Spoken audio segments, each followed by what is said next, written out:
Hola, muy buen día. Soy Cintia de la Ramírez Flores, de la Preparatoria Regional de Turquía.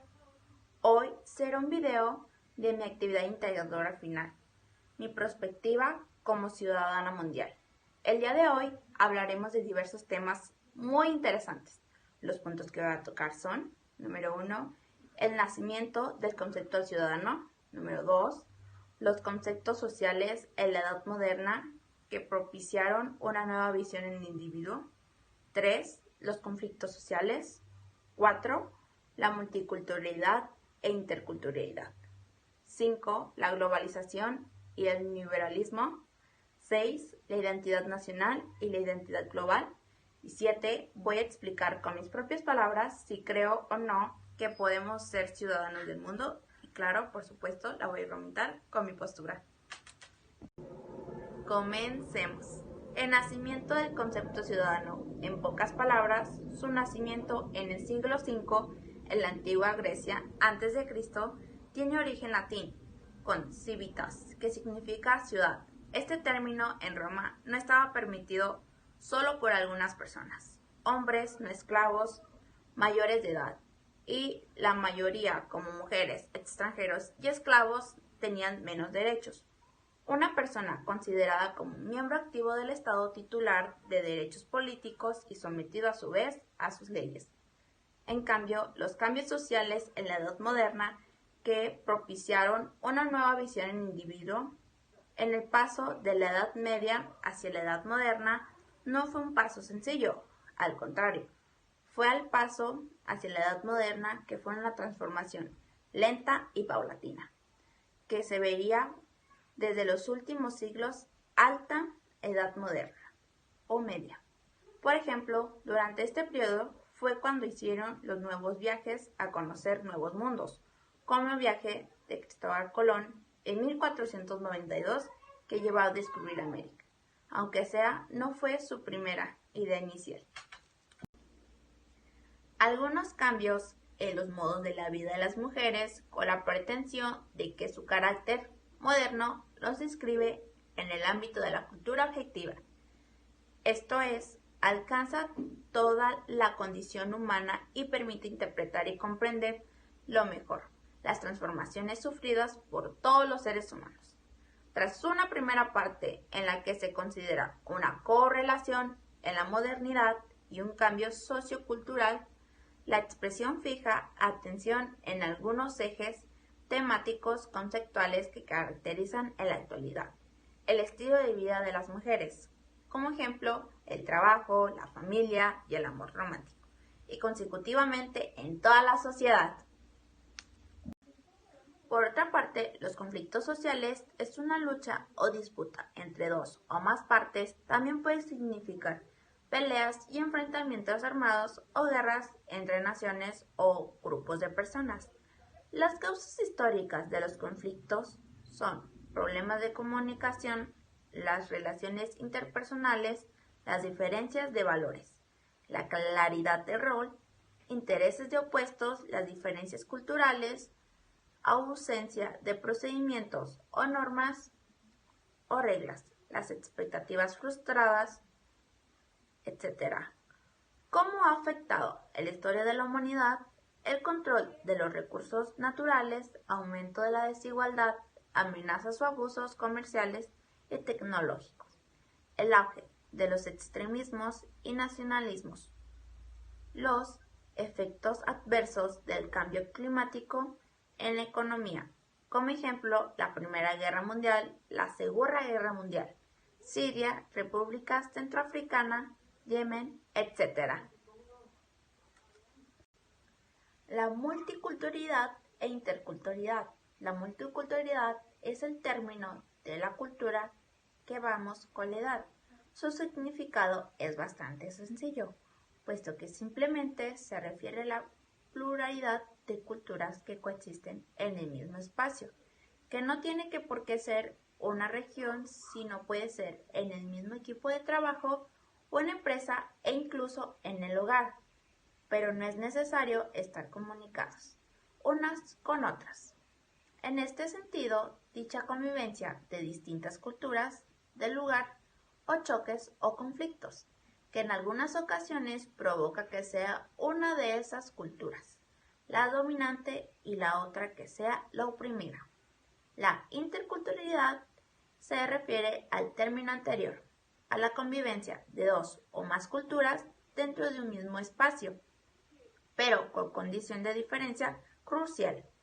Incluye la expresión, la interacción y la comunicación, entre ellas para enriquecerse entre sí. El carácter de una sociedad interculturalidad es abierto, imparcial y respetuoso. Por tanto, el concepto de multiculturalidad simplemente expresa una realidad o existencia de dos o más culturas en el mismo lugar, que puede o no referirse entre sí. La interculturalidad puede ser la parte que manifiesta el momento en el que dos culturas se comunican entre sí y apariencian las diferentes que pueden ver. La globalización y el neoliberalismo. La globalización resulta ser un fenómeno histórico de la Constitución al capitalismo, mientras que el neoliberal es un proyecto político impulsado por los agentes sociales, ideológicos, intelectuales y dirigentes políticos, como la identidad precisa, pretendientes o al servicio de las clases sociales, propietarias de la calidad de las diversas formas. En la actualidad, la globalización fue uno de los muchos cambios a lo largo de la economía, que fue evolucionando para bien o para mal, aunque no concluye en su totalidad. Cambio que lo representa aspectos positivos como negativos. Representan la economía, la política, entre muchas cosas más, de cada país. El neoliberalismo sigue siendo una ideología que denomina a muchos gobiernos de todos los países del mundo, tanto ricos como pobres. Hay muchas personas que piensan que siguen siendo los Illuminatis o la magia. Puede ser verdad, puede ser mentira, pero aún no lo sabemos. Aunque detrás de todo esto, o del liberalismo, existen muchas organizaciones detrás, por ejemplo, el Banco Mundial, la Organización Mundial del Comercio, etc. La identidad nacional y la identidad global. La identidad nacional pueden suscribirse a declaraciones o a tratados internacionales. La diferencia es la responsabilidad que se adquiere a ese gobierno al suscribirse. Solo es un discurso moral, un primer paso para acercarse a las leyes. Los rasgos físicos que distinguen a los pueblos, la unidad territorial que se crea, es un sentimiento de identificación entre todos sus pobladores. La historia, las tradiciones, la religión y las costumbres que tiene un pueblo, pero sobre todo es el sentido de pertenencia a un grupo, familia, y sus características son únicas. La identificación global implica a los gobiernos, las instituciones civiles y las empresas de todo tipo.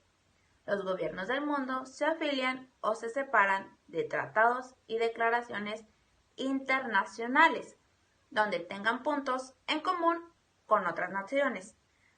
También se crean un sistema de justicia internacional donde se establece de manera de actuar en común, como ejemplo la ONU, la Convención de los Derechos Humanos, etc. Se implica establecer leyes y responsabilidades. Nos incluye a todos los individuos, grupos de gobierno e instituciones. Como objetivo es crear una sola identidad moral, política y planetaria, equitativa y justa. Acción o pérdida de una cultura. Explica con tus propias palabras si crees o no que podemos ser ciudadanos del mundo y argumenta tu postura. Claro que sí, podemos ser ciudadanos del mundo, ya que reconocerse como pertenecientes a una comunidad universal que incluye a todos los seres humanos, sin importar la separación geográfica, la distancia o el hecho de no tener un contacto personal, pero incluso a los que aún tienen un propósito son útiles. no nos impiden concebir o pensar nuestro vínculo de comunidad con quienes viven fuera de ellos. Reconozco que, sin embargo, es su sufrimiento, el sufrimiento de cada quien que pertenece a mi comunidad, que es universal. No adquiere rivalidades originadas en separaciones artificiales de la comunidad, como las fronteras, la nacionalidad o la etnidad, y rechaza de toda la idea de esas diferencias y esas rivalidades no son necesarias para contribuir unidad propia, ya que demasiada sangre, demasiado horror y de corrido por cuenta que no es ideal. Esto es el final, muchas gracias, espero que les guste y eso es todo de mi presentación.